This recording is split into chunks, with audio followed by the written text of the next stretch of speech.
Distributor Parveen ji को ढेर सारी शुभकामना। हमारे प्रदीप शर्मा जी जो प्रोड्यूसर हैं उनको ढेर सारी शुभकामना। हमारे जो डायरेक्टर हैं पराग पाटिल जी, ढेर सारी शुभकामना। मैंने उस सिनेमा से जितने लोग जुड़े हैं सबको ढेर सारी शुभकामना कि इतना अच्छा सिनेमा का रिस्पॉन्स मिल रहा है। और एक और कल रिलीज हो रहा है प्यार किया तो निभाना, जो कि हम लोगों ने लंदन में शूट किया था। निशांत उज्ज्वल जी उसके डायरेक्टर हैं, हमारे प्रोड्यूसर यशी फिल्म यानी अभय भैया, और उसके डायरेक्टर हमारे रजनीश भैया हैं। सारे लोग बहुत बेहतरीन काम किए हैं, आप लोग ज़रूर देखिए, उसको बहुत प्यार दीजिए। और लिट्टी चोखा को आज आप लोगों ने गजब का इनिशियल दिया है, दिल खुश हो गया।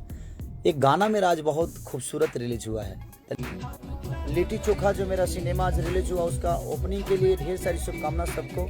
और आप सबको ज़्यादा कि आप लोग अपना टाइम निकाल के और खेसारी को इतना मोहब्बत देते हैं। और कल रिलीज हो रहा है प्यार किया तो निभाना, उसको भी ढेर सारा प्यार दीजिए आप सब। आप सबका इंतज़ार करेंगे हम हॉल में, आप सबका तालियों का गड़गड़ाहट सुनने के लिए इंतज़ार करेंगे, महसूस करेंगे हम।